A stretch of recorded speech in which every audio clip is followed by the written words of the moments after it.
네, 사도행전 67탄 제목은 외계인입니다. 외계인. 사도행전 17장 24절에서 34절까지 보겠습니다. 사도행전 17장 24절에서 34절까지요. 같이 읽도록 하겠습니다. 우주와 그 가운데 있는 만물을 지으신 하나님께서는 천지의 주제시니 손으로 지은 전에 계시지 아니하시고 또 무엇이 부족한 것처럼 사람의 손으로 섬김을 받으시는 것이 아니니 이는 만민에게 생명과 호흡과 만물을 친히 주시는 이심이라.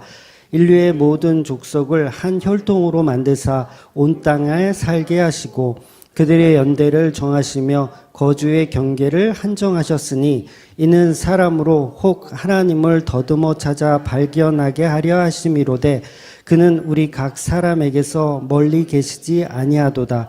우리가 그를 힘입어 살며 기동하며 존재하느니라. 너희 시인 중 어떤 사람들의 말과 같이 우리가 그의 소생이라 하니 이와 같이 하나님의 소생이 되었은즉 하나님을 금이나 은이나 돌에다 사람의 기술과 고안으로 새긴 것들과 같이 여길 것이 아니니라.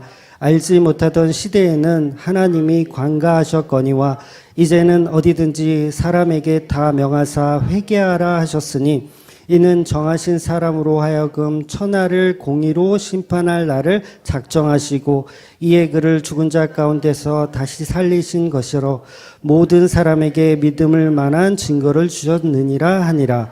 그들이 죽은 자의 부활을 듣고 어떤 사람은 조롱하고 어떤 사람은 그 일에 대하여 내 말을 다시 듣겠다 하니 이에 바울이 그들 가운데서 떠나매 몇 사람이 그를 가까이 하여 믿으니 그 중에는 아레고바고 갈리 디오니시오라와 다말이라는 여자와 또 다른 사람들도 있었더라.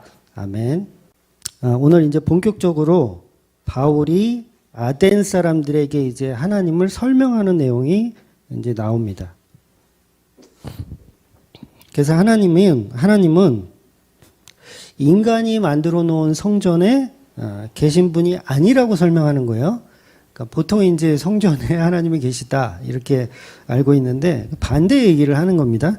그래서 우리가 믿는 성경이 증언하는 하나님과 아덴 사람들이 생각하는 그런 신관, 그러니까 성도들이 믿는 하나님의 방향성과 일반 종교인들이 갖고 있는 하나님의 방향성은 완전히 다르다는 거죠.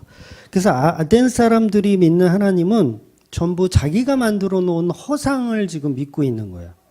그러니까 이 말은 세상의 어떤 철학이나 종교로도 하나님을 만날 수가 없다는 얘기거든요. 즉 모든 인간이 신을 숭배해요. 모든 인간의 종교는 다 그래요. 인간이 하나님을 숭배하는 방향으로 찾아갑니다. 그런데 우리 기독교는 하나님이 인간을 찾아오시는 방향성이에요. 전혀 다른 방향성이죠.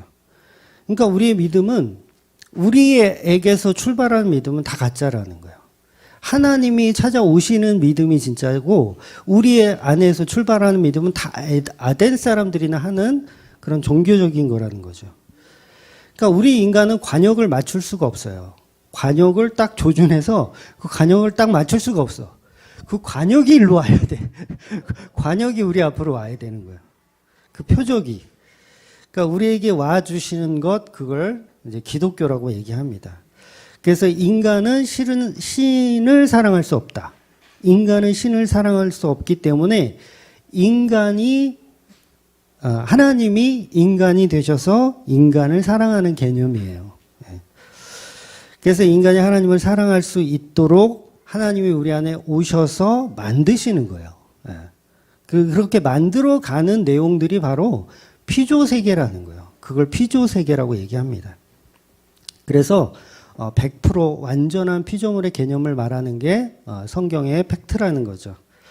근데 또 인간들은 이런 방향성으로 말씀을 드리면 이제 꼭 딴지를 거는 사람들이 있잖아요.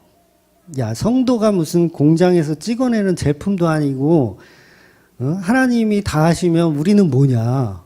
공장에서 찍어내는 그렇잖아요. 그렇게 이제 우기는 사람들이 있죠. 그러니까 이 예정론을 가지고 많은 사람들이 그렇게 비판을 해요. 그러니까 하나님이 처음부터 끝까지 다 예정하고 이루셨으면 인간은 그냥 공장에서 찍어지는 제품 아니냐. 그러니까 이거는 말이 안 된다. 그러니까 우리도 자유의지를 좀 발동시켜서 우리도 뭔가를 좀 이렇게 할 수 있음을 좀 보여야 되지 않냐.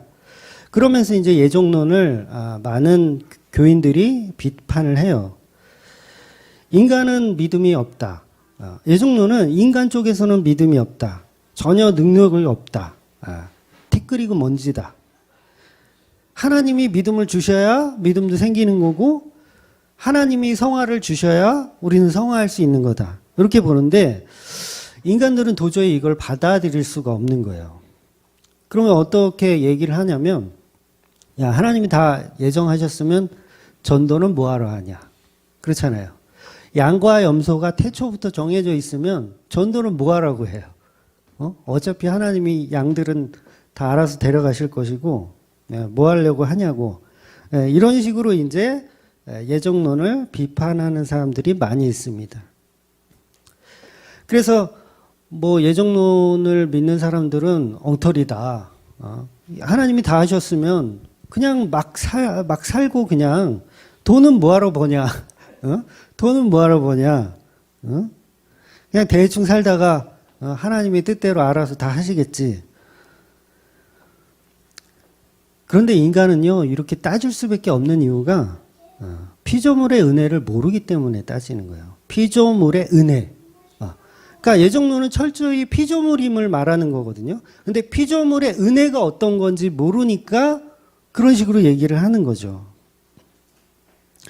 피조물이 된다는 것은 그 은혜의 깊이를 아는 거예요. 피조물이 된다는 건 그 은혜의 깊이를 아는 거. 그래서 로마서 8장 29절, 30절은 성경에서 이제 예정론에 관한 이야기가 상당히 많이 나오는데 그 대표적인 성경 구절이기도 해요. 그래서 사도행전 13장 38절인가요? 48절에 보면 우리가 보고 왔지만 믿기로, 그러니까 영생을 주기로 작정한 자들은 다 믿더라. 이런 말씀이 있었잖아요. 우리가 봤을 때. 그것도 예정론에 대한 이야기잖아요. 정하신 영생을 주기로 약속한 사람들은 다 믿더라. 그래서 로마서 8장도 이제 예정론을 증거하는 대표적인 말씀 중에 하나인데 우리가 한번 보고 넘어갈게요. 29절, 8장 29절, 30절 같이 읽어보겠습니다. 하나님이 미리 아신 자들을 또한 그 아들의 형상을 본받게 하기 위하여 미리 정하셨으니 이는 그로 많은 형제 중에서 맏아들이 되게 하려 하심이니라. 또 미리 정하신 그들을 또한 부르시고 부르신 그들을 또한 의롭다 하시고 의롭다 하신 그들을 또한 영화롭게 하셨느니라. 그러니까 로마서 8장은 피조물의 자리에 대한 설명을 하고 있는 거예요. 그래서 저는 개인적으로 이 로마서가 사도 바울의 편지 중에서 서신서 중에서 굉장히 수준이 높은 책이 아닌가 뭐 개인적으로 그렇게 생각을 하는데 이 로마서 8장 29절에 뭐라고 하냐면 하나님이 미리 아신 자들, 예정론을 얘기하는 거예요. 미리 아신 자들, 미리 선택하신 자들은 어떻게 만들어내신다고 얘기를 하냐면 그 아들 예수를 본받게 하기 위하여 라고 말해요. 그러니까 미리 택하신 사람을 어떻게 만들어내겠다는 거예요. 예수님을 본받게 하는 자들로 만들어내겠다라는 거예요. 그러니까 나는 선택받았으니까 난 마음대로 막 살아야 되겠다라는 마음을 가질 수가 있어요, 없어요? 없다는 얘기예요. 선택한 사람들은 반드시 예수 그리스도의 형상대로 살아갈 수밖에 없는 존재로 만들어내시는 거예요. 그런데 그 선택받지 않은 사람은 어떤 생각을 하냐면 이제 막 살자. 어차피 나는 선택받았으면 막 살아도 되는 거 아니냐. 근데 미안하지만 그런 사람은 선택받은 사람이 아닌 거예요. 정말 선택받은 사람은 로마서 8장의 말씀처럼 하나님의 형상에 따라서 예수 그리스도를 본받는 삶을 살 수밖에 없게 돼요. 근데 여기서 이 본받는다는 건 뭘 얘기해요? 제가 과거에도 많이 얘기했지만 본받는다는 건 예수님의 성품 이런 걸 흉내낸다는 얘기가 아니에요. 그 다음에 예수님 뭐 치료하시고 막 이렇게 막 그런 거 이렇게 흉내내라는 얘기가 아니라 예수 그리스도의 십자가에 함께 죽는 자로 만들어내시겠다. 그게 본받는다는 의미예요.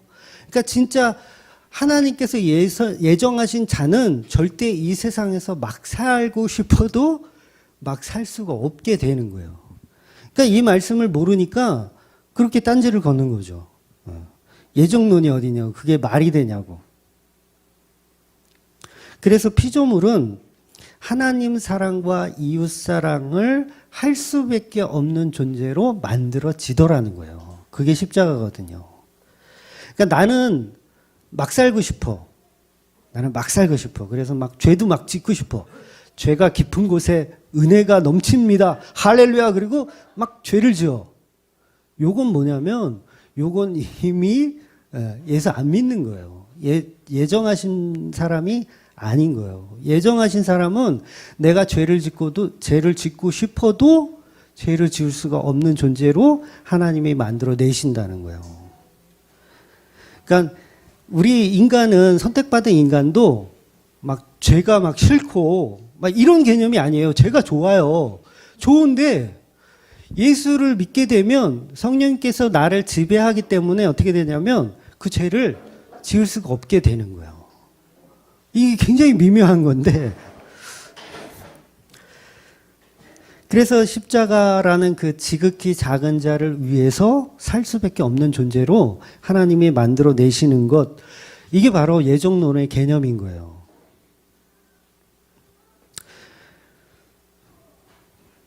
그래서 저와 여러분이 선택받은 백성이라면 한번 막 살아보세요. 그렇게 되지나. 절대 그렇게 되질 수가 없어요. 십자가의 자리로 끌어내리십니다. 어떻게 해서든. 근데 그런 은혜를 모르는 사람들이 인간의 철학과 지식으로 천지창조의 주되심을 안 믿는 거예요.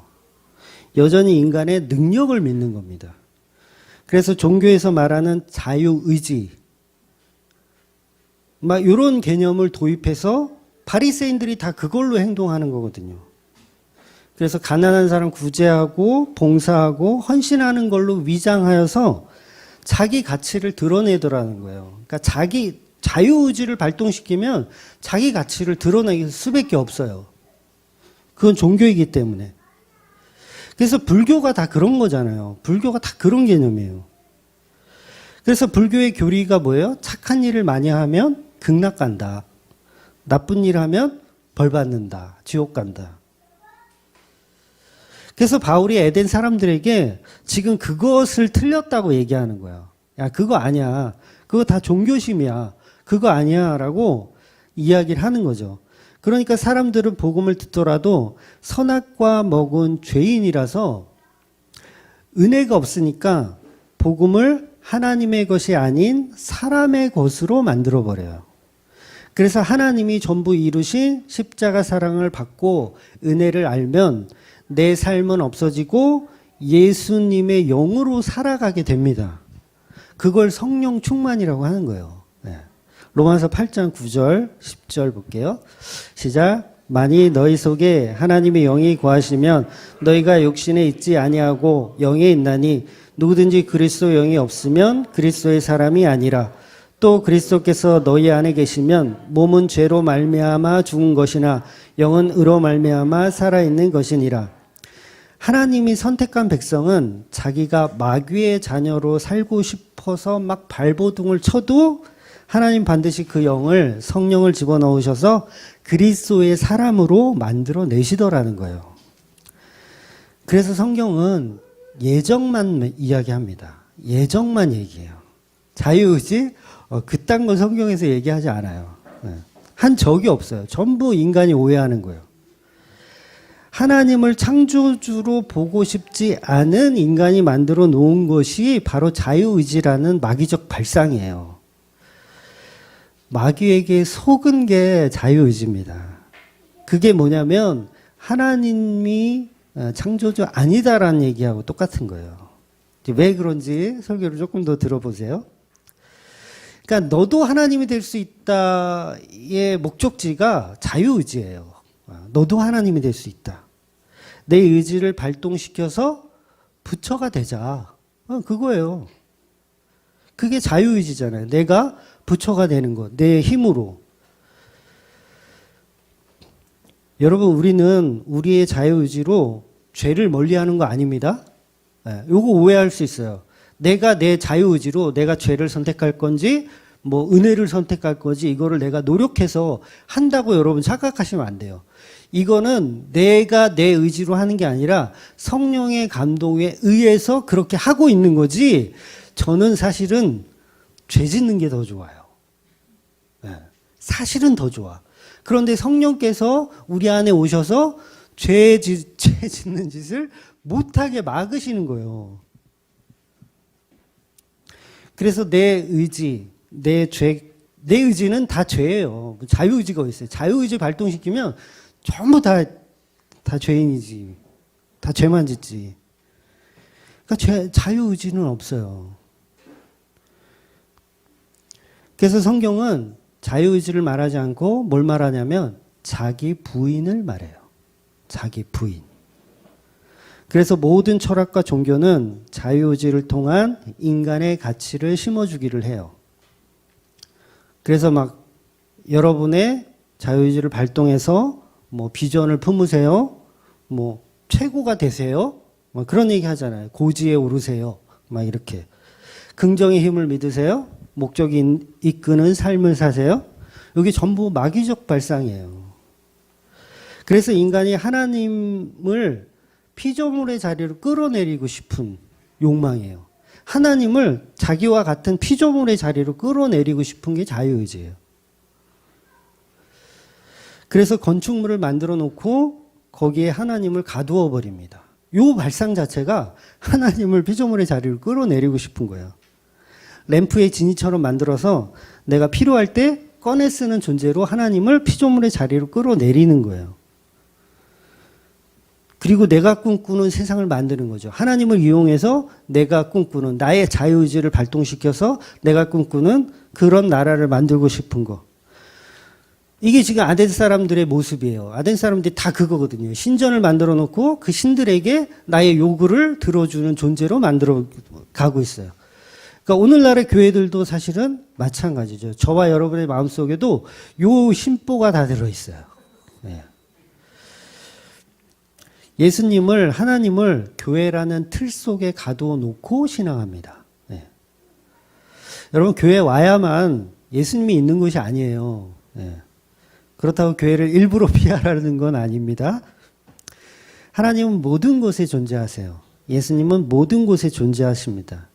그래서 누가복음 17장 21절에 여기 있다 저기 있다고도 못하리니 하나님의 나라는 너희 안에 있느니라. 그러니까 우리 안에 있다라는 것은 어디든 다 계시다라는 거예요. 그곳이 바로 성령이 내가 있는 어딘가가 다 성령님께서 임재하는 곳이라는 거죠. 그래서 그걸 무소부재하신 하나님이라고 표현하는 거예요. 그러나 종교심이 가득한 사람들은 하나님은 어딘가에 가두어 놓기를 좋아합니다. 왜냐하면 우리가 필요할 때 꺼내서 써야 되기 때문에.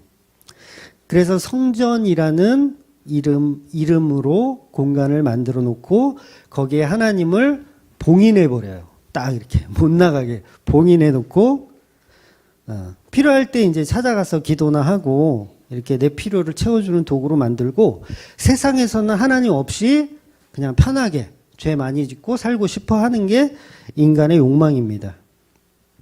그래서 세상을 살 때는 하나님이 옆에 있으면 불편해요. 불편해. 좀 죄를 지어야 되는데 불편해. 이거 사기 쳐야 되는데 이거 옆에 계시면 거짓말도 못 하겠고 내 이익을 위해서 살아가는 세상에 하나님이 자꾸 졸졸 따라다니면은 우리는 불편한 거예요. 그래서 성전을 만들어 놓고 하나님 여기 좀 들어가 계세요. 자꾸 쫓아오지 마시고. 요걸 종교심이라고 얘기하는 거예요. 이게 지금 아덴 사람들의 모습이고 저와 여러분의 마음 깊은 곳에 이런 현상들이 있다라는 거죠. 그런데 기독교 안에서도 전부 그런 방식으로 하나님을 섬기는 것이 이제 큰 문제라는 거죠. 그래서 교인들도 교회라는 것을 성전으로 둔갑을 시켜서 정해진 시간에 찾아가서 마치 하나님을 사육하듯이, 말씀드리기도 되게 불경한 말인데, 하나님을 사육하듯이 하나님을 섬긴다고 하더라는 거죠. 하나님을 성전에 가두어 놓고 매일 새벽 기도를 한다거나 수요 예배, 금요 예배, 뭐 어떤 교회는 뭐 월삭 예배라는 걸 드린대요. 언제적 월삭 예배야. 그게. 이런 것들을 만들어 놓고, 물론 예배를 많이 만드는 건 좋아요. 예. 저희 교회도, 우리 교회도 뭐 예배를 많이 만들면 좋아요. 근데 문제는 그 예배를 만들어 놓고 뭘 하냐는 거죠. 우리의 소원을 성취하기 위한 목적으로 예배를 만들어 놓으면 그거는 안 만드는 게 나은 거예요. 월상 예배라는 걸 만들어서 한 달에 한 번씩 하나님께 먼저 이렇게 드리는 개념. 이게 구약에 나오는 건데 이미 실패한 예배로 이게 다 나와 있어요. 제가 카페에도 글을 올려드렸는데 이미 실패한 예배를 가지고 한국 교회들은 또 월상 예배를 만들어서 뭔가를 자꾸 요구하더라는 거죠. 하나님 앞에. 뭘 요구할까요? 소원 성취를 또 얘기하는 거예요. 매일매일 교회에 와서 예배하는 것은 좋은 현상이에요. 그게 틀렸다라는 게 아닙니다. 좋아요. 문제는 뭘 하느냐예요. 뭘 하느냐. 우리 교회도요, 매일 오셔도 돼요. 번호키로 되어 있어서 매일 출근하셔도 됩니다. 네, 예배 전후로 코로나19 방역도 열심히 하고 있어요. 또 요새 또 이게 다시 또 이렇게 해가지고 방역이 느슨했었는데 다시 하고 있습니다. 문제는 그 발걸음이 문제가 아니라 얼마든지 교회 와서 예배하는 것은 좋은데, 예배하고 기도하는 건 좋은데 그 목적 자체가 나라는 기준을 갖고 있으면 그거 역시 어리석은 행동이라는 거죠. 이 모습이 바로 아덴 사람들이 하고 있는 알지 못하는 신을 섬기고 있는 거예요. 그걸 우상숭배라고 하는 겁니다. 그래서 하나님은요, 우리가 섬겨야 할 대상이 아닙니다. 네. 곱하기 2라고 제가 써놨어요. 원고에다가. 하나님은요, 우리가 섬겨야 할 대상이 아닙니다. 이렇게 얘기하면, 야, 그딴 게 어딨어. 대부분의 교인들이 그럴 거예요. 야, 그딴 게 어딨어. 내가 30년 교회 다녔지만 우리 담임 목사님은 항상 하나님을 잘 섬기라고 얘기했지, 인간이 하나님을 어떻게 섬길 대상이 아니라고 말한 거를 들어본 적이 없다고 하는 거예요. 그러면서 이제 유튜브를 나가시죠. 구독 취소를 하고 싫어요를 누르고, 네. 지금도 그런 분들이 몇 분 계실 거예요. 근데 이게 제 말이 아니라 오늘 본문에서 바울이 얘기하고 있는 거예요.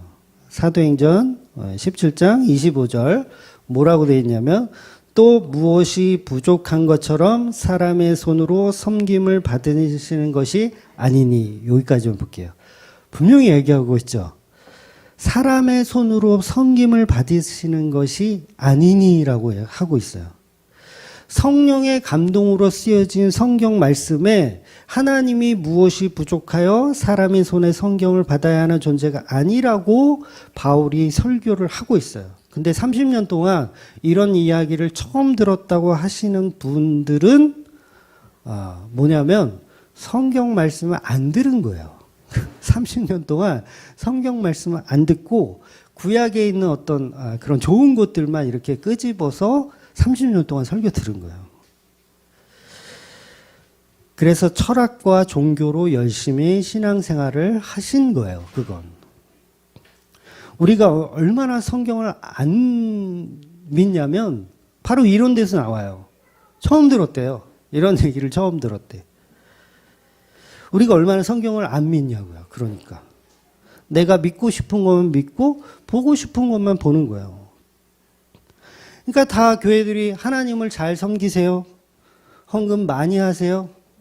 하나님을 위해서 시간의 11조를 드리세요. 이런 식으로 하나님을 섬기라고 얘기하지, 우리가 하나님을 섬기는 우리는 하나님을 섬길 수가 없어요. 여러분, 왜 그러세요?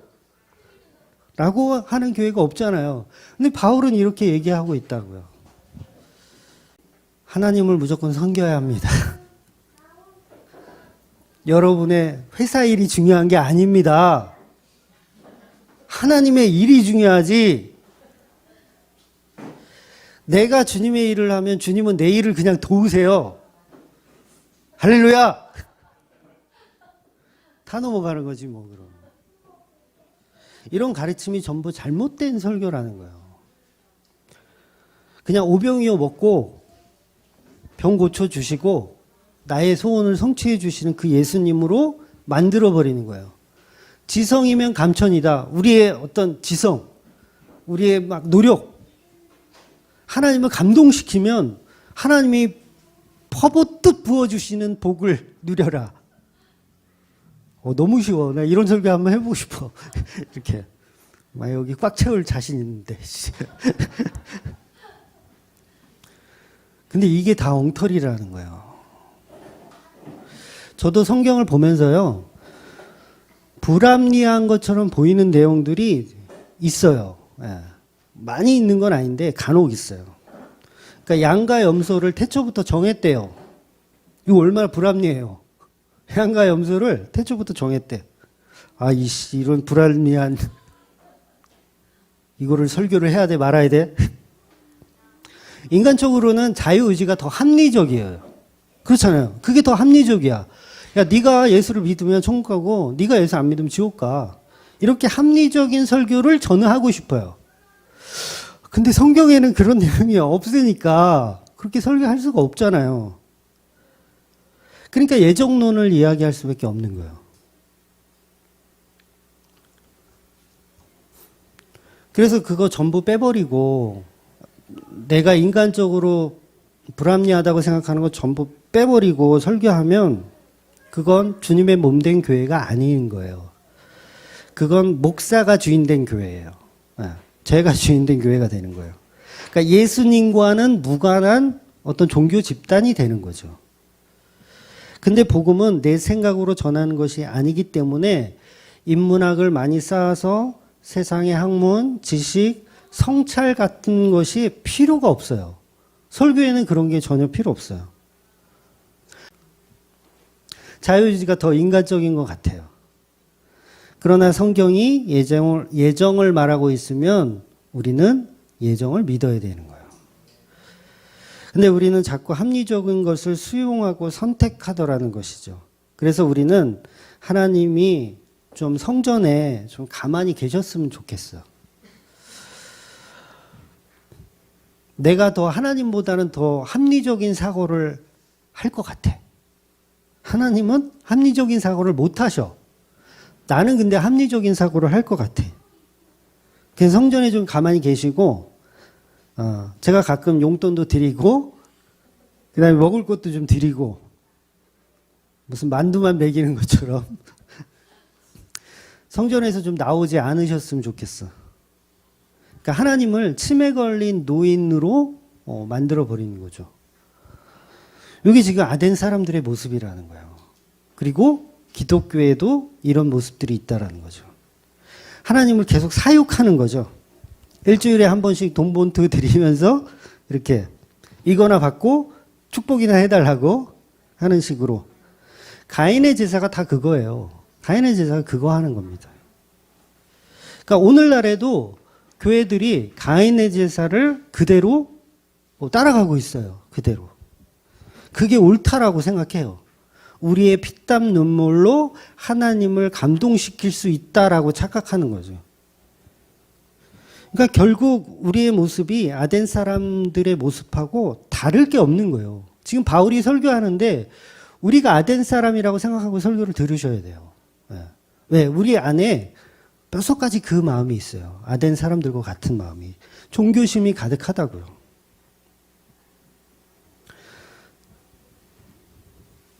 그래서 이 초등학교 수준도 안 되는 어떤 그런 기복주의라든가 성공주의 같은 성경과 전혀 다른 방향성의 방식들을 우리는 신앙생활이라고 좋아해요. 하나님은 제가 몇 주 전에도 말씀드렸지만 하나님은 우리가 섬겨서 높여드리는 게 아니에요. 우리가 섬기기 때문에 높여지는 것이 아닙니다. 이미 높으신 분이에요. 우리가 섬기지 않아도 이미 높으신 분. 말과 탄자를 홍해바다에 수장했기 때문에 높으신 분이 되는 게 아니라 이미 그 존재 자체로 하나님은 높고 영화로우신 분이세요. 그렇다고 우리가 찬양할 필요가 없다는 얘기는 아니에요. 네. 우리는 피조물이니까 당연히 하나님을 찬양하는 사람들이에요. 하나님을 사랑하고 존경하는 것은 당연한 것이지만 그렇지만 우리가 찬양을 해야 하나님이 높아지시는 것은 아니라는 얘기죠. 예수님도 마찬가지입니다. 우리가 예수님의 주되심을 높여드리지 않아도 예수님은 이미 높으신 분이세요. 돌들이 찬양해도 예수님이 높으신 분인 거예요. 찬양하는 존재들은 의미가 없어요. 그냥 하나님은 그 자체로, 예수님은 그 자체로 높으십니다. 그러니까 우리가 찬양하고 예배하고 호산나를 외치고 갈 길에 옷을 깔며 승리를 외치지 않아도 예수님은 이미 높으신 분이세요. 그러니까 십자가로 예수님이 완성을 하셔야 예수님이 높아지시나요? 그것도 아닌 거예요. 예수님이 이미 존재 자체로 그냥 높으신 천지를 창조하신 하나님과 삼위일체의 동일한 하나님인 거예요. 태초에 천지를 창조하시고 수면 위를 운행하셨다. 그런 말씀이 있잖아요. 이미 높으신 곳에서 수면 위를 운영하시는 거예요. 근데 우리는 이 수면 위를 운행한다 그러면 전부 이제 하나님을 외계인식으로 만들어 버려요. 외계인. 오늘 제목으로 삼은 게 외계인인데 어떤 인간들은 수면 위를 운행한다고 성경이 말하니까 비행기 없이 이렇게 타고 지구를 이렇게 수면 위를 운행한다고 보는 사람들이 진짜 있어요. 그 라엘 무브먼트라는 있어요. 그 라엘리언 무브먼트. 그래서 하나님은 외계인이다 라고 믿는 집단들이 실제로 있어요. 그래서 창조주라는 존재는 우리보다 과학이 몇백 배 발달한 그 진보된 다른 별에서 이렇게 와가지고 지구를 이렇게 보니까 여기는 생물체가 살 수 있는 조건이 되는 것 같아. 그래서 DNA 조작을 해가지고 지구에다 이제 뭐 사람을 만들어 놓은 거예요. 그리고 뭘 하냐면 실험을 하는 거죠. 이것들이 어떻게 잘 살아가는지 실험을 하는 거. 제가요, 어릴 때, 중학교 때인가, 요거를 조금 믿었어요. 중학교 때. 그때 이제 신앙이 없을 때니까, 하나님이라는 존재는 어떤 다른 별, 안드로메다인가 어디 뭐 그런 별에서 우리보다 수천 배 진보한 외계인이 지구에 와서 DNA를 조작해서 인간을 만들어냈고 그리고 우리를 지켜보고 있다. 얼마든지 중학생이면 이런 상상을 할 수 있잖아요. 근데 고1 때 제가 교회를 다니면서 우리 목사님의 설교를 듣다 보니까 그게 완전히 깨졌는데 어디서 깨졌냐면 바로 예종론에서 깨졌어요. 예종론에서 외계인의 하나님과 외계인을 접목시키려고 했던 그 상상들이 예종론에서 다 부셔져 버렸어요. 그게 어떤 개념이냐면 이미 정하셨다고 하잖아요. 예종론은 이미 정하셨다고 하잖아요. 그러면 외계인도 이미 정할 수 있을까요? 외계인은 정하질 못해요. 만들어 놓고 보는 거예요. 실험하는 거예요. 테스트하는 거예요. 얘네들이 어떻게 살아갈지 몰라요. 외계인들은 그냥 만들어 놓은 거니까. 그런데 성경에서 예종론을 이야기하고 있다는 얘기를 듣고 거기서 다 깨져버렸어. 외계인은 아니구나. 하나님은 천지를 창조하신 신이구나. 어떤 우리와 동일한 생물체가 아니구나라는 걸 예종론에서 다 깨져버렸어요. 그러니까 외계인하고 하나님의 차이가 뭐냐면 외계인은 결과를 모르고 실험합니다. 근데 하나님은 전지전능한 하나님이기 때문에 결과를 다 알아요. 그래서 실험이 필요가 없어요. 진짜 창조주는 전능하신 하나님이기 때문에 실험 같은 걸 하면 안 돼요. 그렇잖아요. 전능하신 하나님이 왜 인간을 만들어 놓고 실험을 해요? 그거 외계인 거지. 그래서 제가 답을 찾게 됐어요. 하나님은 외계인과 다르게 결과를 알고 있기 때문에 예정론을 설명할 수밖에 없는 거예요, 성경은. 그래서 성경이 하나님은 인간을 실험하지 않으시고, 실험이란 얘기는 시험하지 않으시고, 시험을 왜 해? 다 알고 계신데. 근데 창조주가 외계인이라면 당연히 시험을 해야 돼요. 테스트를 해야 돼. 그리고 실험도 해야 돼. 저것들이 선악과를 따먹는지 안 따먹는지 실험을 해야 돼. 근데 하나님은 실험하는 게 아니에요. 다 알고 계시더라는 거예요. 그러니까 어떻게 이 예정론을 안 믿을 수가 있어요? 이거 안 믿으면 하나님을 외계인으로 만드는 거예요. 하나님 외계인 만드는 거예요. 왜? 하나님은 고작 DNA를 조작해서 인간을 만들어 놓고 이들이 어떻게 살아갈지를 몰라. 야, 니네들이 막 살아봐. 잘 사는 애는 내가 천국 보내주고 못 사는 애는 내가 지옥 보낼게. 이러면서 나도 잘 모르겠어. 흥미진진해. 어떤 놈이 천국 갈까? 이러고 있으면 그게 외계인인 거예요. 근데 하나님은 처음부터 끝까지 세팅을 다 해놓으셨다라는 거예요. 그래서 예정론은 이제 미리 정하거나 예상했다라는 단어의 뜻이잖아요. 외계인은 그걸 못합니다. 그래서 정통 교단들은 다 이 예정론을 믿어요. 그래서 어거스틴이 예정론을 믿었고요. 종교개혁자 루터도 예지 예정설을 주장했어요. 그리고 존 칼빈도 기독교 강요에서 이중 예정설을 이야기했어요. 그러니까 물론 예정론을 믿지 않는 사람들도 있었어요. 뭐 펠라기우스 같은 사람은 예정론을 안 믿었어요. 당연히 이단입니다. 그리고 우리가 잘 아는 알미니안주의, 이 사람들도 예정론을 안 믿어요. 그래서 역시 알미니안주의도 이단이에요. 이미 이단으로 도장이 찍힌 사람들이에요. 그래서 사도행전, 로마서, 고린도전서, 에베소서 전부 예정론만 얘기하고 있어요. 태초에 여러분을 하나님이 태초 이전부터 예정하지 못한다면 그럼 지금 하나님은 우리를 실험하고 있는 것밖에 안 되는 거예요. 결과를 모르는 실험을 하고 계신 거예요. 그거와 하나님 아니에요. 이 말은 성경에서 여러 군데 나오지만 하나님은 절대 인간을 시험하지 않으십니다. 그러니까 성경에 보면 하나님이 시험한다는 말이 문자적으로 있어요. 꽤 많이 나와요. 뭐 아브라함을 시험하고 욥을 시험하고 이렇게 시험한다는 얘기가 있는데 그 시험은 결과를 몰라서 하는 시험이 아니라고요. 결과를 모르는 시험은 단 한 군데도 안 나와요. 다 그 결과를 하나님이 예상하고 계세요. 다 알고 계세요. 모르면 외계인이실 거예요. 모르면. 하나님은 실험할 필요가 없습니다. 인간을. 테스트할 필요도 없어요. 창조주이시기 때문에 그래요.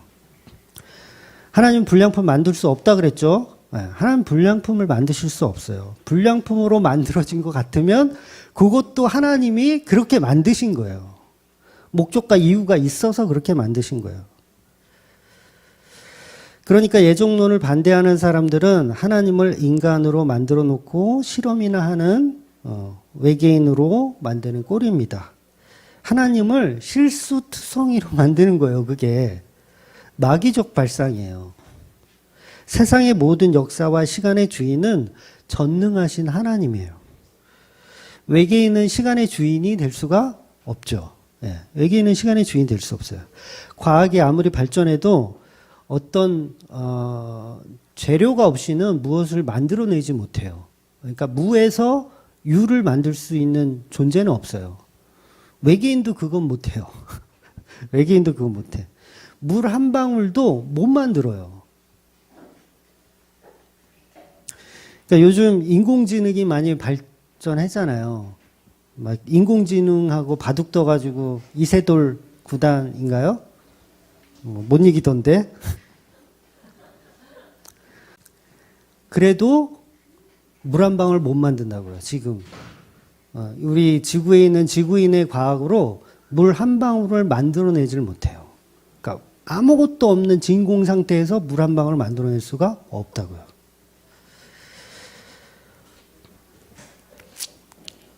그러니까 하나님을 결과를 모르는, 결과도 예측할 수 없는 그런 외계인 과학자로 만들어 놓는 거예요. 그러니까 옛날 SF 영화 중에 스타게이트라는 영화 있어요. 스타게이트.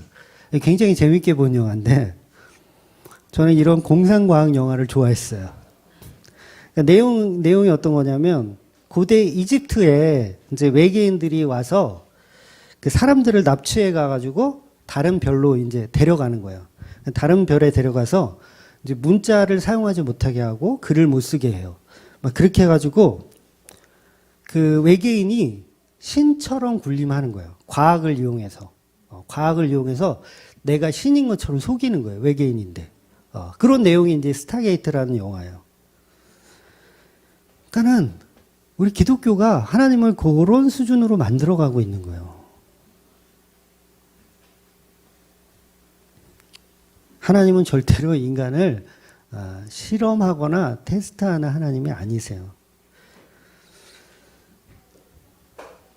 그러니까 자유의지를 통한 보편적 구원이 얼마나 마귀적인 발상인지를 여러분이 아셔야 됩니다. 너는 너의 의지로 구원을 이루어라. 이게 불교예요. 네. 성불하자. 너가 부처되라. 이거. 샤카모니가 발음 잘해야 되니. 샤카모니가 그거 해탈했다고 사기치는 거예요. 내가 스스로 나의 의지를 발동하여 구원에 이루었다. 이게 기독교하고 뭐가 다르냐고요. 내가 내 의지로 내가 성경을 이용하여 내가 천국에 이룬다.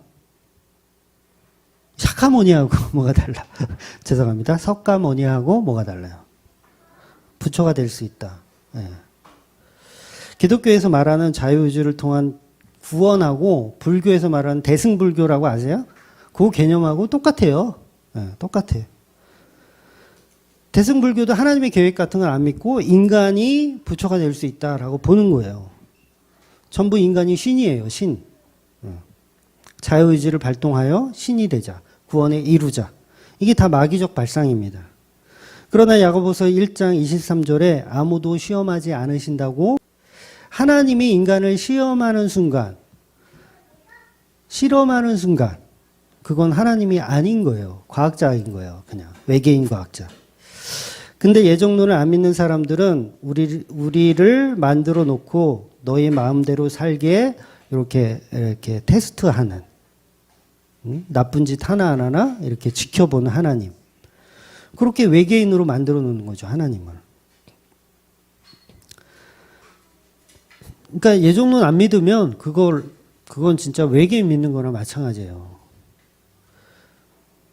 예정론을 부정하는 사람들이 흔히 하는 얘기가 그거거든요. 인간을 하나님이 로봇으로 만들지 않았다. 요 얘기를 많이 해요.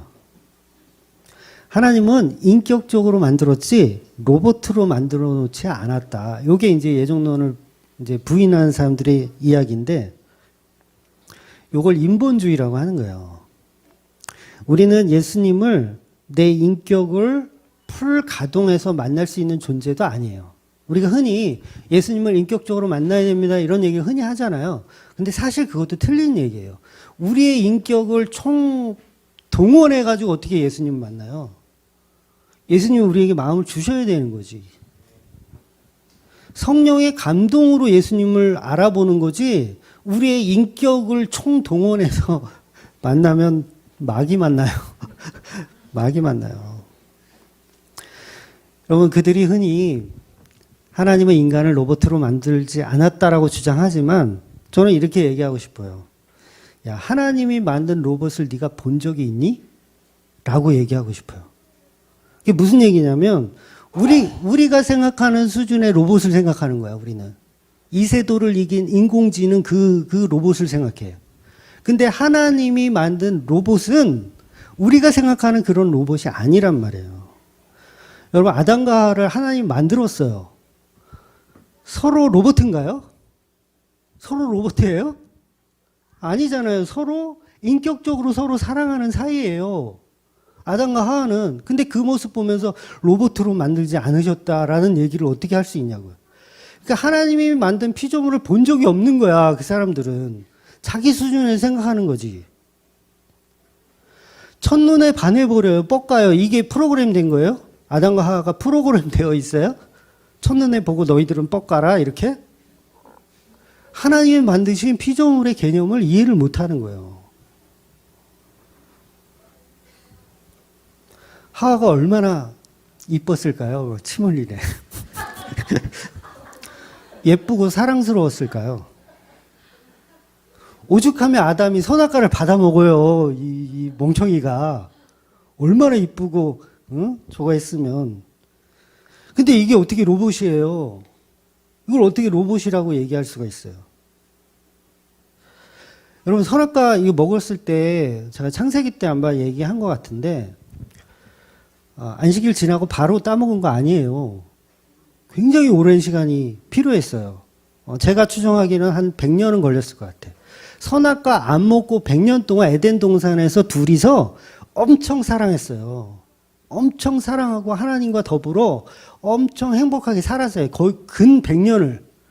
근데 100년쯤 돼서 이제 마귀가 계속 하니까 어느 한 100년쯤 돼서 무너진 건데, 그 성경에 보면 이제 셋을 낳잖아요. 하와가 이제 아벨이 죽고 나서 셋을 낳았을 때 아담의 나이가 130세. 네, 130세였어요. 그러면 형들하고 나이 차이가 얼마나 났을까? 아벨이 죽을 때 몇 살인 줄 아세요? 양을 치는데 노동을 하기 시작하는데 첫 새끼를 하나님께 드릴 때 죽잖아요. 그러면 10대 한 중반 후반, 한 16살, 17살에 아벨이 죽은 거예요. 그러면 그 나이를 추정해 보면 아담이 언제 선악과를 먹었는지 우리가 유추를 해볼 수가 있거든요. 그러면 대충 봐도 한 에덴 동산에서 나 잡아봐라 하고 노른 게 한 100년은 되는 거예요.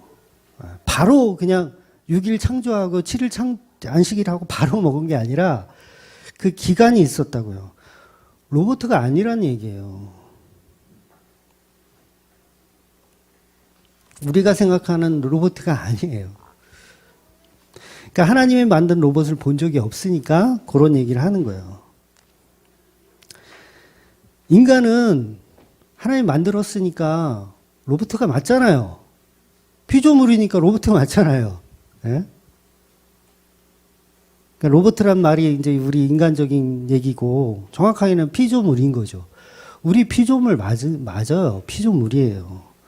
어디 건방지게 나는 피조물 아니고 하나님처럼 자유의지를 발동해서 살 수 있다. 이렇게 생각하는 자체가 마귀 새끼예요, 그게.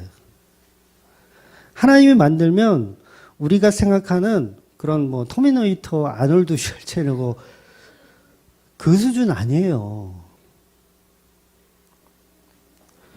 그러니까 피조물이 별걸 다 걱정하는 거예요. 네.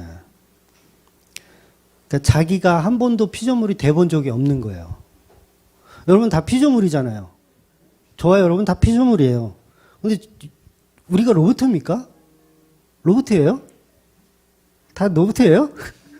로봇 아니잖아요. 피조물을 본 적이 없는 거야. 그렇게 얘기하는 사람은. 아담과 하와도 인격적인 사랑을 나누었어요. 애도 많이 낳았어요. 얼마나 사랑했는지 애도 많이 낳았어요. 본 적이 없는 거지. 얼마나 사랑했는지 본 적이 없는 거지. 그게 하나님의 솜씨예요. 그게. 하나님이 인간을 로봇으로 만들었다? 얼마나 인본적인 발상인지 몰라요. 하나님은 피조물로 서로 사랑하고 서로 존중하고 서로 선악과를 나눠 먹는 존재로 서로 선악과를 나눠 먹는 존재로 창조하신 거예요. 그러니까 전부 로봇으로 생각하는 거지. 그래서 데카르트가 그런 얘기 했잖아요. 나는 생각한다, 고로 존재한다. 이게 얼마나 창조의 개념을 설명하는 거냐면 내 존재 인식 자체가 나는 로봇가 아님을 얘기하는 거거든요. 데카르트는. 그거예요, 그거. 철학도 이 정도 수준은 된다는 거예요. 근데 기독교는 그 수준도 못 되는 거예요, 지금. 그러니까 인간의 수준은 내 의지를 발동하는 걸 좋아해요. 뭐 창조? 뭐 그런 게 어딨어, 개뿔? 뭐 초능력이나 막 부리고, 막 이런 거 좀 좋아하지. 막 장풍 쏘고, 병 고치고, 뭐 떡 주고, 부자로 만들어주고, 그게 기적이라고 그 수준을 그냥 믿고 따라가는 거예요. 외계인 믿는 거예요, 그거. 외계인. 외계인도 그 정도는 해줄 수 있어요. 아니, 과학이 발달한 외계인이 못하겠어요, 그거? 홍해 가르고 뭐 이런 거 못하겠어요? 얼마든지 하지. 그러니까 나의 존재만 잘 인식해도 하나님 창조가 보여요. 나의 이 인식 자체. 내가 지금 살아있고 생각하고 내가 행동하는 이것만 생각해봐도 하나님의 창조의 질서가 보이는 거예요. 아, 하나님은 로봇으로 만든 게 아니구나라는 걸 스스로가 얼마든지 자각할 수 있어요. 천지를 창조한 그 하나님이 놀랍지 않으세요? 내 앞에 초능력 보여주는 목사가 놀랍습니까? 아니면 이 세상을, 이 전 우주를 창조한 그 하나님이 놀랍습니까?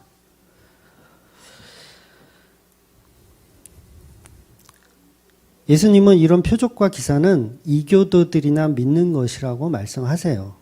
그래서 예수님도 요한복음 4장 48절에 너희는 도대체가 표적과 기사를 보지 못하면 도무지 믿지를 아니하는구나 라고 책망하세요. 지금 교인들 다 그렇잖아요. 그 사람도 욕하는 거예요. 도대체가 믿지를 않는구나. 예수님이 일시적으로 표적을 보여주시긴 하지만 그게 본질이 아니잖아요. 이제 이 세대가 더 이상 표적과 기사로 예수를 믿게 하는 것이 아니고 오직 말씀으로 십자가의 사건으로 예수를 믿게 하시는 겁니다.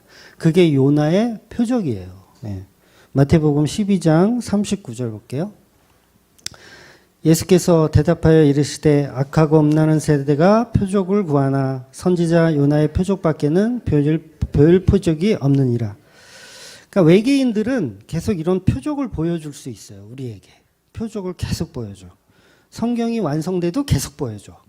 외계인들은. 그러나 예수님의 십자가로 완성된 것만을 증언하는 성경은 더 이상 표적을 보여주지 않습니다. 왜냐하면 그렇게 보여주게 되면 사람들이 다 하나님을 외계인으로 믿어요. 외계인으로 섬긴다고요. 표적 보여주세요. 기적 보여주세요. 하는 외계인으로. 외계인이 병 못 고칠 것 같아요? 외계인이? 우리보다 과학이 몇백 배, 몇천 배 발달한 그 사람들이 지구에 딱 왔어. 암 걸린 거 못 고칠 것 같아요? 다 고쳐요. 알약 하나 먹으면 고칠걸요? 알약 하나 먹으면? 근데 그거를 믿는다고요, 사람들이. 그걸 믿는, 그게 외계인 믿는 거예요. 하나님을 믿는 게 아니라. 제가 외계인이라는 표현을 해서 좀 그렇지만, 결국 외계인이 뭐냐면, 존재하지 않는 어떤 신을 믿는 거예요. 그래서 외계인이라는 말을 제가 사용하는 건데, 그렇게 믿는다고요. 하나님을 외계인으로 만들어 놓고 믿는다고요. 그러니까 성경을 안 믿는 거죠. 성경을 안 믿고 내가 만들어 놓은 외계인을 믿고 있는 거예요. 그래서 성령을 받았다는 것은 그 성령으로 감동으로 쓰여진 이 말씀, 오직 예수 그리스도의 십자가만을 증거하고 있는 이 말씀을 믿는 거예요. 그러니까 성령을 받았다는 건 그겁니다. 말씀을 통해서 예수 그리스도가 믿어지면 그게 성령 받은 거예요. 그러니까 방언하고 이런 게 성령 받은 게 아니에요. 절에 가도 스님들 방언하시거든요. 네. 스님들 방언하는 스님들 계세요, 진짜. 네. 저도 많이 봤어요. 그분들 다 성령 받으셨어요? 네. 외계인 없습니다. 또 오해하지 마세요. 외계인 없어요. 그냥 인간들이 상상해서 만들어 놓은 신이에요. 그래서 외계인은 무에서 유를 창조할 수 있는 존재가 못 된다는 거죠. 우리가 상상하는 그 속에 존재하는 그 허상. 그래서 오늘 본문 26절에도 사람의 연대를 하나님이 정하셨다고 하잖아요. 하나님이 이미 다 정하셨어요. 우리가 언제 죽을지 하나님이 아세요. 외계인은 죽었다 깨어나도 몰라요. 어떻게 알 거야, 지가. 근데 오늘 본문이 하나님은 다 아신다고 얘기를 하고 있어요. 근데 어떻게 우리가 예정론이 엉터리라고 말할 수 있냐고요. 신학교 가면 보통 장로교 쪽 신학교나 초교파 신학교들은 다 예정론을 가리키거든요. 근데 이거를 예정론을 배워가지고 이게 목회를 하려고 하니까 별 도움이 안 돼요. 왜 도움이 안 되냐면 목회를 하다 보면 그걸 버릴 수밖에 없어요. 예정론을 버릴 수밖에 없어요. 왜냐하면 장사가 안 되거든요. 예정론을 계속 말하면 장사가 안 돼요. 너의 열심을 심어줘야 돼요. 야, 예정이 어디 있어? 네가 열심히 너의 자유의지를 발동하여 교회에 헌신봉사 충성을 해야지. 응? 교회가 돈이 되지. 자유의지를 심어주더라는 거죠. 그래야 부흥이 잘 되니까 그렇게밖에 할 수가 없는 거예요. 근데 성경의 수십 군데에서 하나님은 지존하신 분이다라는 것을 이야기하고 째깍째깍 시간이 흘러가는 모든 것을 이 모든 우주의 공간을 하나님이 만드셨다고 얘기해요. 시편 74편에 보면 땅의 경계가 이미 하나님에 의해 땅의 경계까지 정하셨다고 얘기해요. 이미 다 정했어요. 성경이 하나님의 전능하심을 말하고 있고 사람들은 그런데 그 진리를 보지 못하는 거죠. 이것을 소경이라고 얘기하는 거예요. 그래서 인간들은 소경된 상태에서 떠듬떠듬 하나님을 가고 싶은 거예요. 떠듬떠듬. 그게 뭐냐면 그게 철학이고 그게 종교라는 거예요.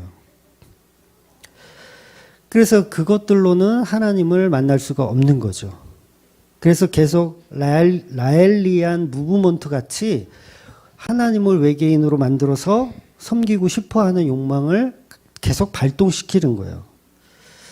그렇게 거짓으로 찾아낸 철학과 종교로 하나님을 계속 우상으로 만들어내는 거죠. 하나님에게도 다른 신들처럼 성전을 만들어서 거기에 집어넣고 싶은 착각을 계속 하게 되는 거예요. 사실 이 아덴 사람들이 말하는 알지 못하는 신이 누굽니까? 사실 여호와 하나님이에요. 이들은 알지 못하는 신, 못 찾았다는 얘기잖아요. 우리의 노력과 우리의 힘으로 찾아보려고 하였으나 찾지 못한 그 신, 그게 바로 하나님이라는 거예요. 다른 신들은, 가짜들은 인간들이 다 찾아갈 수 있어요. 근데 도저히 찾으려고 노력해도 찾을 수 없는 그분, 그게 바로 여호와 하나님이라는 거죠. 그래서 사람들은 하나님도 우상으로 만들어내더라는 거예요. 알지 못하는 신으로 만들어서 우상으로 섬긴더라는 거죠. 그래서 하나님을 우상으로 만들어 놓고 거기다가 절하면서 돈 갖다 바치고 뭐 막 자해를 하면서 자해라고 하면 그렇지만 뭐 수도 뭐 수련 다 그게 다 그런 개념이죠. 자해를 하면서 막 금식도 하고 금식도 자해예요. 네, 금식 자해하면서 몰록에게 자식을 바치는 것처럼 내 모든 걸 들어다가 막 바치기도 하고 별짓을 다 하는 거죠. 근데 하나님은 안 받으시는 거예요. 하나도. 예를 들어서 누가 저한테 목사님 차가 너무 후지시네요. 이번에 제가 큰 계약을 해서 돈이 좀 생겼는데 목사님 제네시스 한 대를 사드리고 싶습니다. 저한테 그러는 거예요. 이분은 나름대로 이제 판단을 해서 하는 건데 이게 정보의 오류라는 거예요. 정보의 오류. 뭐냐면 그분은 저에 대해서 모르시는 거예요. 제가 교회 올 때는 한 10년 된 그랜저를 타지만 사실 집에 가면 슈퍼카가 3대가 있어요. 벤틀리가 한 7대가 있고 교회 올 때만 10년 된 차를 타고 와. 뭐 BMW, 벤츠 이런 거는요. 저희 집사람이 유치원 출근할 때 색깔별로 타고 가는 차예요. 근데 교회 올 때는 7년 된 액센트. 그거 이제 타고 와요. 서민적으로 보이기 위해서. 근데 이분이 저에 대한 정보를 모르고 5천만 원짜리 제네시스를 사주겠다는 거예요. 그럼 저는 뭐죠? 저는 어떻게 되는 거예요? 저는 난감한 거예요. 난감하다. 야, 그래서 하나님이 난 너희들한테 섬김을 받을 필요가 없다고 얘기하는 거예요. 오히려 너 갖고 오는 거 그거 나한테는 짐이야. 이 얘기를 하는 거예요. 근데 우리는 하나님을 내 수준으로 끌어내려서 내가 섬기려고 하는 거예요. 천지를 창조하신 하나님을 안 믿는 거예요? 믿는 거예요? 안 믿는 거예요. 천지를 창조하신 하나님이라고 안 믿으니까 내가 하나님을 섬겨야 하나님 기뻐하신다. 내가 어떤 감동을 하나님께 줘야 하나님 기뻐하신다라고 우리는 착각하더라는 거죠. 벤틀리를 타고 와. 여러분, 우리가 교회에다가 헌금하면서 이것은 하나님께 드린다고 생각들을 하죠. 네. 네. 그 돈은 교회가 갖습니다. 제 사례비로 대부분 나가요. 여러분은 하나님께 바친다고 드렸지만 저는 하나님께 전달해 드릴 만한 루트도 모르고 방법도 몰라요. 그냥 교회가 다 가져요. 그러니까 하나님께 돌려드릴 수 있는 방법이 있다고 해도 하나님은 그거를 받으시고 야, 왜 쓰레기를 가져왔어? 이런 건 필요 없어. 라고 말씀하시더라는 거죠. 그러니까 괜히 우리가 막 큰 돈을 막 이렇게 무명으로 이렇게 드리고 헌금했다고 자기 스스로가 막 이렇게 나 하나님께 드렸어. 막 이런 착각을 하지 마세요. 네. 하나님 앞에서 자기 속이는 거예요, 그게. 자기 속이는 겁니다. 저와 여러분이 헌금을 1억을 하든 10억을 하든 100억을 하든 그게 하나님께 양으로 견줄 수가 있어요? 양으로 견줄 수가 없어요. 넓은 동해 바다에 물방울 하나 이렇게 갖고 와서 자, 이거 보태십시오. 이러는 꼴이에요. 근데 우리는 그런 헌금까지도 나는 무명으로 이렇게 큰 돈을 내가 목사님도 모르게 무명으로 드렸다 이러면서 스스로 온갖 가치를 부여하여 하나님이 나를 기뻐하실 것이다, 기쁘게 받으셨을 것이다 라고 착각하더라는 거죠. 금덩어리 하나님 앞에 가져와 봐야 하나님은 야, 천국에서 야, 도로 포장재로 쓰는 걸 왜 갖고 왔어? 이러신다는 거예요. 괜히 그 금목걸이 이렇게 빼가지고 금반지 빼가지고 헌금함에 넣고 그러지 마세요. 무슨 성막 짓는 것도 아니고 왜 그런 짓을 하세요? 그러니까 지금 에덴 사람들이 말하는 알지 못하는 신, 그 여호와 하나님을 어떻게 섬겨야 되는지 모르기 때문에 하나님을 내 수준으로 끌어내려서 내가 돈을 너무 좋아하니까 하나님도 돈 좋아하시겠지 라고 착각하는 거예요. 그걸 철학이라고 얘기하고 그걸 종교라고 얘기해요. 기독교는 오직 예수 그리스도의 십자가만 받으십니다. 돈을 받으시지 않으세요. 너무 왜곡되어져 있어요. 근데 기독교인들이 너무 여호와 하나님의 그 속성을 몰라요. 네. 성경에 다 얘기하고 있는데 몰라요. 그냥 알지 못하는 신을 찾아다니는 거예요. 헌금 좀 했다고 해서 하나님 앞에 보탬됐다고 착각하는 거죠. 수조 원을 드린다고 해서 보탬이 안 돼요. 하나님한테는 필요가 없어요. 저만 좋아요. 저만 좋아요. 교회만 좋고. 그러니까 무명으로 막 큰 액수 막 1억이든 10억이든 해놓고서 막 난 아무도 모르게 했어. 막 이런 난 정말 대단한 믿음이야. 그걸 하나님 속인다고 얘기하는 거예요. 결국 성경을 어떤 윤리적으로 보는 거예요. 윤리적으로. 뭐 불교에서 말하는 무소유의 개념으로 보는 거예요. 절에서 스님들이 설법할 때도 예수님 말씀하신 오른손이 하는 일을 왼손이 모르게 해라. 이렇게 설법하거든요. 너희들은 누구를 구제할 때 그 구제하는 것을 잘난 척하지 말고 오른손이 하는 일을 왼손이 모르게 하라. 근데 예수님 그런 얘기하고 있는 게 아니라고요. 정말 못 알아들어요. 내가 하나님께 뭐 좀 해놓고 그것의 가치로 여기는 순간 그거는 이미 틀린 거예요. 오히려 말씀을 인용하여서 사사로이 푸는 거예요. 그게 종교입니다. 바나바가 땅을 팔아서 교회에 헌금하잖아요. 바나바가 사도행전에 우리가 봤잖아요. 땅을 팔아서 교회에 바쳐요. 근데 문명으로 바쳤습니까? 실명으로 바쳤습니까? 네.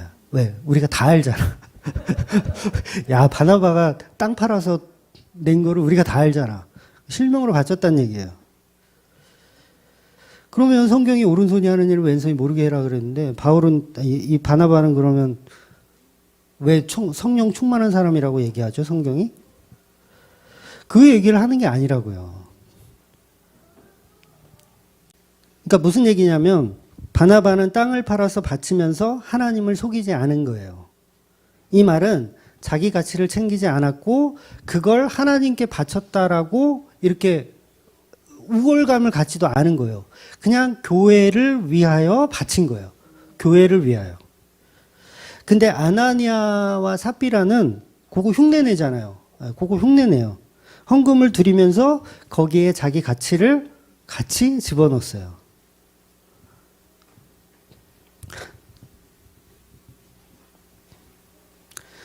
그러니까 바나바는 다 알도록 헌금을 했지만 하나님께 그것을 자랑하지 않으면서 교회, 몸된 교회, 예수 그리스도의 몸된 교회를 사랑하는 마음으로 한 거예요. 그러니까 하나님 돈이 필요하셔서 재산을 하나님께 바친 게 아닙니다. 바나바는 하나님 돈이 없으시니까 내가 좀 돈을 보태야 되겠다 이런 마음에서 한 게 아니에요. 그래서 성경이 하나님께 바쳤다고 기록하지 않는 거예요. 뭐라고 기록하냐면 사도들의 발 앞에 두었다라고 표현해요. 왜 이런 표현을 할까요? 기왕이면 좀 하나님께 드렸더라. 하나님께 헌신했더라. 이래야 되는데 굳이 여기다가 사도들의 발 앞에 두었더라. 이혜원 목사님께 드렸더라. 이렇게 표현하는 거예요. 하나님께 드렸다는 얘기가 아닌 거예요. 물론 결과적으로는 이걸 통틀면 바나바가 하나님께 드린 건 맞지만 그 본질이 지금 우리가 목적하는 그게 아니라는 거죠.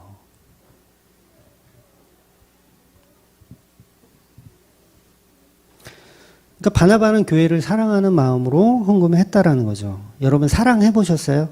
사랑. 사랑하는 여자에게 밥을 사줄 때 아까우시던가요? 네. 사랑하는 사람에게 핸드백을 사줄 때 이게 아까우시던가요?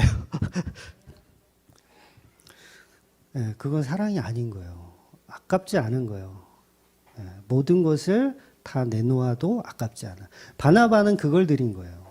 네, 그걸 드린 거지 하나님 뭔가 부족할 것 같아서 섬기는 마음으로 드린 게 아니라고요. 그럼 저와 여러분도 하나님 앞에 섬기는 마음이 아니라 그냥 사랑하는 마음, 사랑하는 마음으로 드리는 거예요. 그래서 하나님은 희생제사를 원하지 않는다고 얘기하는 거예요. 희생제사 원하지 않아. 하나님 받으시는 희생제사는 오직 예수 그리스도의 십자가 밖에는 없어. 이렇게 결론을 내시는 거예요. 그러니까 모세오경부터 이렇게 설명하고 계신 것이고 레위기 모든 제사가 다 그거예요. 십자가의 도구들로만 설명하시는 겁니다. 즉 엄마가 시장 가서 뭐 좀 사오라 그랬어. 근데 얘가 좀 멍청해서 다 적어줘야 돼. 그림도 그려주고 막 요거 사오고 요거 사오고 그림 다 그려주고 이거 사오라고 줬어. 그때 이걸 딱 들고 집 방에 들어가서 가위로 막 오려. 그 그림들을 가위로 오려서 엄마 나 이거 사왔어. 이거 주는 거예요.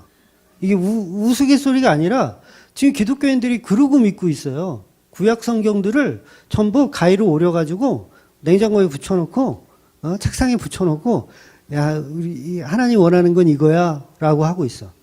아니 그걸 원한 게 아니라 그거를 보고서 본질인 그 예수 그리스도의 십자가를 슈퍼나 뭐 시장 가서 경험하라는 거예요. 경험하라는 거. 근데 우리는 그 가위를 오리고 있어요. 지방에서 열심히 오리고 있고 그러면서 나 하나님 말씀 잘 들었다. 나 심부름 잘했다라고 착각하고 있는 거예요. 그게 자유의지예요. 자기 스스로 자기를 발동해서 하나님 믿는 거예요. 그래서 구약의 율법들은 인간은 지킬 수 없다라는 걸 폭로해 내는 거예요.